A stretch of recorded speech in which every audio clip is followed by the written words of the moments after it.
Bupati Yosia Saroy mengingatkan ASN-nya untuk tidak meninggalkan tempat tugas.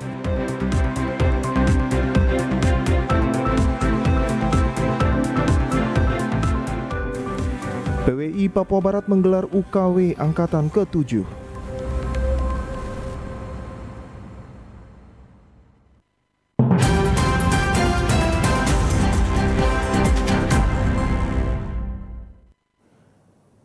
Selamat petang saudara, berita Papua Barat hari ini kembali hadir menjumpai Anda, edisi Selasa 15 November 2022. Sejumlah informasi dari daerah di Papua Barat akan kami hadirkan untuk Anda. Bersama saya Bert Alen Rombiak, inilah Papua Barat hari ini selengkapnya. Saudara, Bupati Pegunungan Arfak Yosia Saroy berharap agar semua ASN dan CPNS yang berada di wilayah Pegunungan Arfak untuk serius menjalankan tugas sebagai abdi negara dan tidak meninggalkan tempat tugas.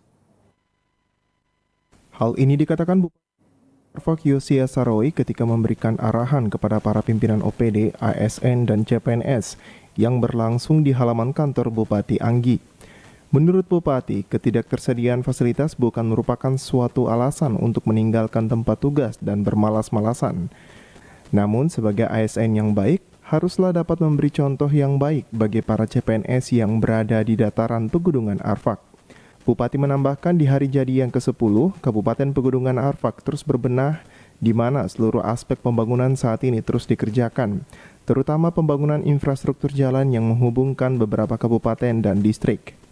Untuk itu sekali lagi kepada kita semua, para pejabat ASN, mari kita ada di pegang. Jangan kita kasih tinggal pegang ini kosong. Hari Senin baru ada kelihatan orang atau apel. Tapi kalau bisa kita ada di PKP ini dari hari Senin sampai dengan hari Jumat. Jangan kita itu dingin. Alasan karena tidak ada fasilitas. Tapi kita sebagai abdi negara, abdi masyarakat harus kita semangat. Satukan komitmen untuk kita membangun kita punya daerah ini. Untuk itu, Bupati berharap kepada seluruh elemen masyarakat agar bahu-membahu serta ikut membantu pemerintah untuk membangun Kabupaten Pegunungan Arfak agar menjadi lebih baik. Dari Pegunungan Arfak, Yusuf Tandi, TVRI Papua Barat melaporkan. Kepolisian Resor Pegunungan Arfak, Papua Barat masih kekurangan personil. Hal ini dikarenakan Polres Pegaf belum lama dibentuk. Namun demikian, personil kepolisian yang berada di Pegaf tetap bekerja sehingga terciptanya situasi Kamtipnas yang aman hingga saat ini. Hal ini dikatakan Kapolres Pegunungan Arfak melalui PS Kabak SDM Polres Pegunungan Arfak Ibtu Ikram Saban usai mengikuti apel di halaman Mapolres Pegunungan Arfak. Menurut Ibtu Ikram, Polres Pegunungan Arfak belum lama dibentuk sehingga saat ini pihaknya masih kekurangan personil. Ibtu Ikram menambahkan belum lama ini pihak Polres Pegunungan Arfak mendapatkan tambahan personil kepolisian angkatan 46 dan 47 yang baru saja menyelesaikan pendidikan dan ditmati di Polres Pegaf. Walau demikian, menurut Ikram, secara keseluruhan situasi keamanan di Kabupaten Pegunungan Arfak hingga saat ini aman dan terkendali. Jumlah personil yang ada di Polres Pegunungan Arfak berjumlah semua 170. 170 dari segi ini itu mencukupi atau masih kurang. Jadi kita realnya sekitar 300 kalau karena ada penambahan nih dari yang angkatan 46 47 kalau 46 duluan ketika bergabung di pertama terbentuknya Polres Pegunungan Arfak itu ada 46, 47 yang baru datang sekitar 28 orang. Itu permintaan dari Polres atau pembagian dari Polres? Pembagian dari Polres langsung. Siapa yang mau bawa Velapas? Situasi Kamtipmas di Pegunungan Arfak sampai sekarang ini masih aman dan kondusif. Belum ada hal-hal yang kita lihat menunjukkan. Ibtu Ikram Saban juga berharap agar personil kepolisian yang berada di Polres dan Polsek Pegunungan Arfak dapat melayani masyarakat dengan baik sehingga terciptanya situasi Kamtipmas yang baik juga. Dari Pegunungan Arfak, Yusuf Tandi, TVRI Papua Barat melaporkan.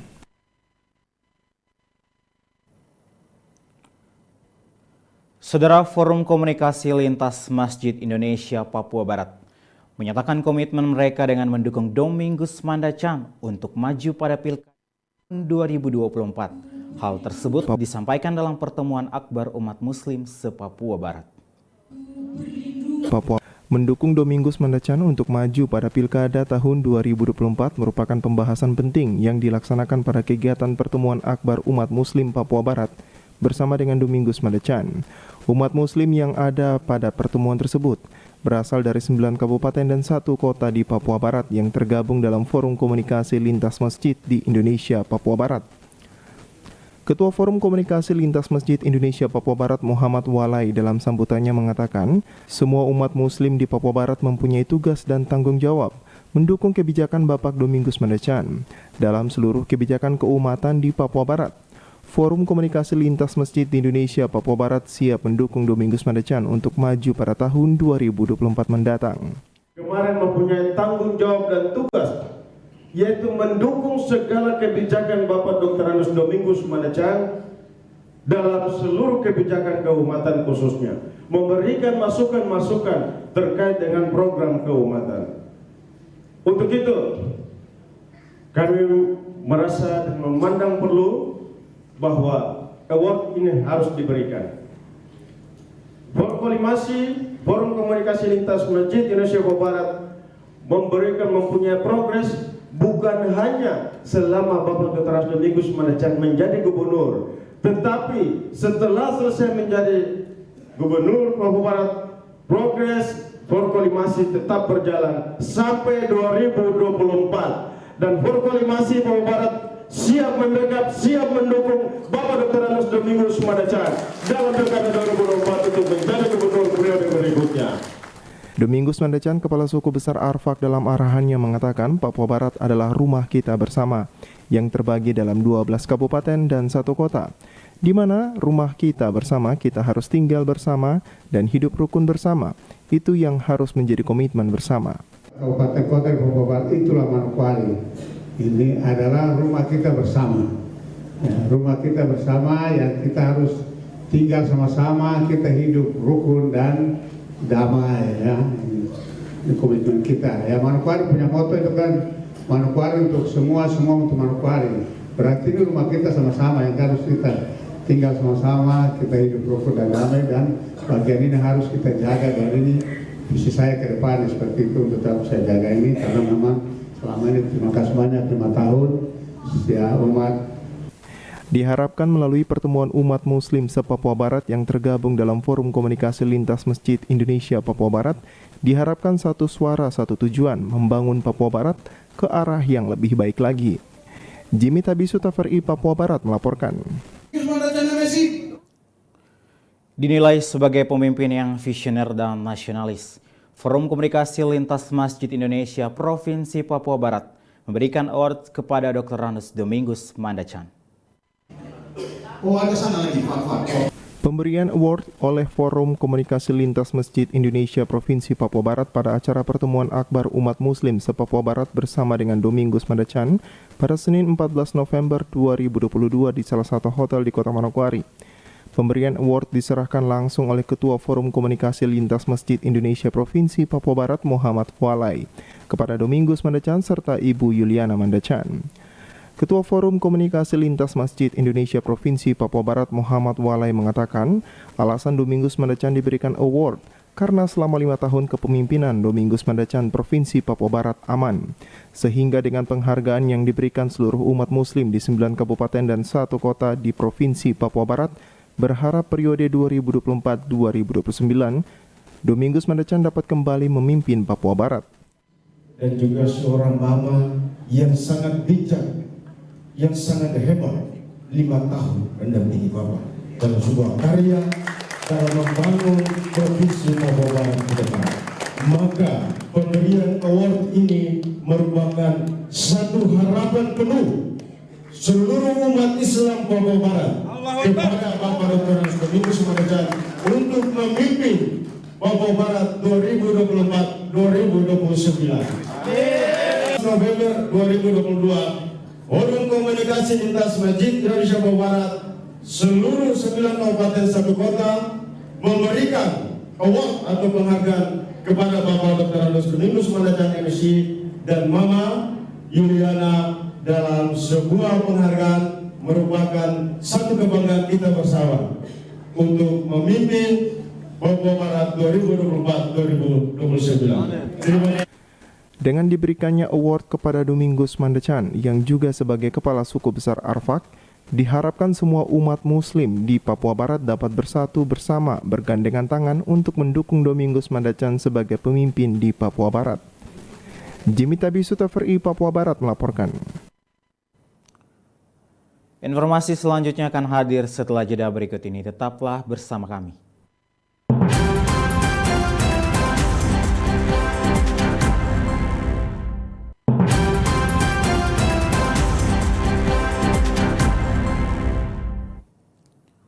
Terima kasih Anda masih bersama kami. Saudara, guna meningkatkan kompetensi wartawan, Persatuan Wartawan Indonesia Provinsi Papua Barat melaksanakan uji kompetensi wartawan bagi 12 wartawan dengan jenjang madya. Bertempat di Hotel Aston Manokwari, uji kompetensi wartawan yang dilaksanakan Persatuan Wartawan Indonesia Papua Barat yang berkolaborasi dengan Hulu Migas akan berlangsung selama 2 hari dari tanggal 15 hingga 16 November 2022. Uji kompetensi wartawan dilaksanakan Persatuan Wartawan Indonesia Papua Barat. Tahun ini merupakan angkatan yang ke-7, diikuti oleh 12 peserta yang dibagi dalam 2 kelas pada jenjang madya. Ketua PWI Papua Barat Bustan dalam sambutannya mengatakan UKW yang dilaksanakan sebagai ukuran untuk melihat tingkat kemampuan seorang jurnalis agar kita tetap menjaga pers tetap sehat karena kita adalah bagian dari pilar pembangunan. Untuk kompetensi sendiri ukuran dunia Indonesia nomor 2 terbaik. Jadi mau dikatakan nomor 1 adalah Cina.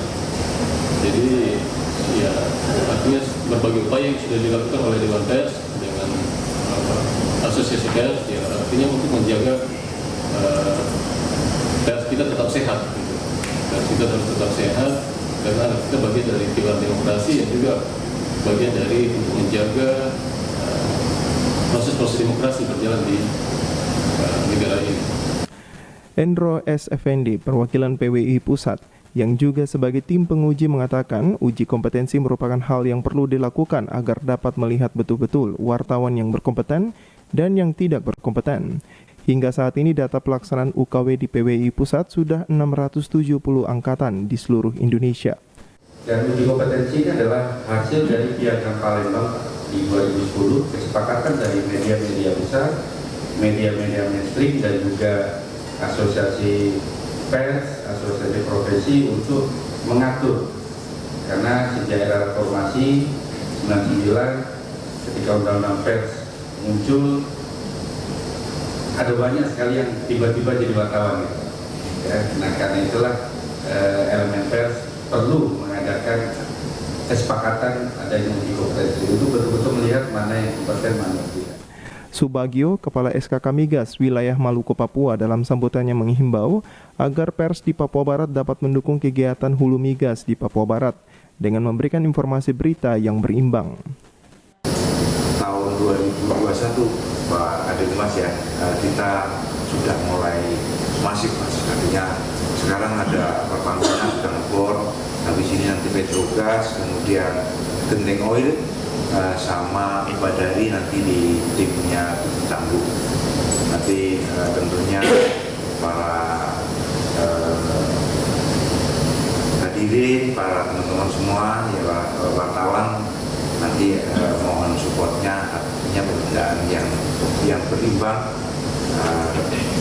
supaya kegiatan Hulu Migas ini lancar. Artinya beberapa kendala kita tentunya baik dengan stakeholder maupun dengan beberapa masalah wilayah, khususnya masalah adat yang masih belum clear gitu tentunya. Dengan dilaksanakannya uji kompetensi wartawan di Papua Barat, diharapkan proses ujian dapat berjalan dan menghasilkan wartawan yang berkompeten dan bisa menghasilkan karya jurnalistik yang bisa diterima di masyarakat.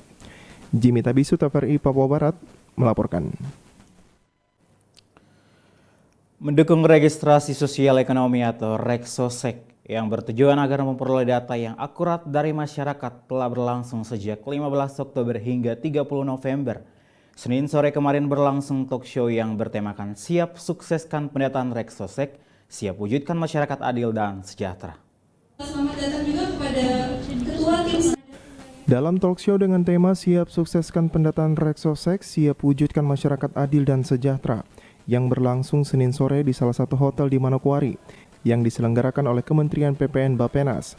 Hadir sebagai narasumber Bupati Manokwari Hermus Indo, Ketua Tim Statistik Sosial BPS Papua Barat, Perencana Ahli Madya Direktorat Penanggulangan Kemiskinan dan Pemberdayaan Masyarakat Bappenas, serta Ketua Dewan Adat Wilayah 3 Papua Barat. Dipaparkan juga akan pentingnya satu data yang diperoleh dari Reksosek demi pembangunan di Papua Barat. Perencana Ahli Madya Kementerian PPN Bappenas menyampaikan Reksosek menjadi pilar terpenting reformasi sistem perlindungan sosial yang komprehensif. Reksosek itu adalah registrasi sosial ekonomi 100% penduduk. Artinya seluruh penduduk yang ada di seluruh wilayah Republik Indonesia, yang ada di Provinsi Papua Barat, yang ada di Kabupaten Manokwari dan beberapa kabupaten lainnya di seluruh kampung yang ada di tanah Papua ini harusnya juga sudah terdaftar. Reksosek yang telah berlangsung sejak 15 Oktober lalu juga mendapat dukungan dari Pemda Manokwari, yang mana Bupati menyampaikan telah memerintahkan seluruh ASN serta para kepala kampung untuk mendukung dengan melakukan sosialisasi kepada masyarakat kampung. Selain itu, Bupati menyampaikan melalui Reksosek juga dapat diketahui potensi yang dimiliki oleh Kabupaten Manokwari khususnya. Kalau Reksosek ini bisa kita implementasi untuk tidak hanya soal data kependudukan semata-mata, tapi juga terkait aspek yang lain, sehingga kemudian kita juga bisa mengetahui bahwasanya data kita di potensi Kabupaten Manokwari itu mencakup apa saja. Kemudian yang kedua, tentu juga memberikan gambaran kepada kita tentang permasalahan pembangunan yang ada di Manokwari, berapa tingkat kemiskinan kita. Hasil dari Reksosek juga dapat menjadi instrumen bagi pertanggungjawaban pemerintah, sebab data yang diperoleh menggambarkan kinerja pemerintah selama ini. Selain itu, melalui Reksosek juga pemerintah dapat mengetahui angka kemiskinan di Kabupaten Manokwari apakah berkurang atau bertambah. Arina Irianan, TVRI Papua Barat melaporkan. Pentingnya data yang diperoleh dari registrasi sosial ekonomi yang dilakukan oleh BPS dengan tujuan menjadikan data yang valid untuk pemerintah. Maka Bupati Manokwari berharap seluruh kepala keluarga di Manokwari harus didata. Registrasi sosial ekonomi atau Reksosek yang diinstruksikan oleh Presiden Republik Indonesia menjadi pilar penting dalam menjalankan program pembangunan yang bertujuan untuk kesejahteraan masyarakat. Untuk itulah Bupati Manokwari yang hadir sebagai narasumber dalam talkshow yang berlangsung Kamis kemarin juga menyampaikan hasil dari Reksosek juga menjadi acuan bagi Pemda dalam melakukan upaya pembangunan di Kabupaten Manokwari, yakni transformasi pembangunan yang dimulai dari transformasi data. Oleh karena itu Bupati ingin agar seluruh kepala keluarga di kabupaten harus didata. Kita 200.000 dia dengan katakan kepala keluarga kita itu sekitar 120.000 misalnya atau 100.000. Ini kan kita berharap bahwa kepala keluarganya harus datang semua, Pak. Nah, pertanyaan saya bagi petugas BPS, apakah semua kepala keluarga itu sudah datangi? Ataukah kita hanya mengambil data sampel saja, lalu kemudian kita menarik sebuah kesimpulan secara umum? Bagi saya, ini proses yang dari tahun ke tahun kita melakukan kesalahannya terhadap negara kita sendiri. Kenapa?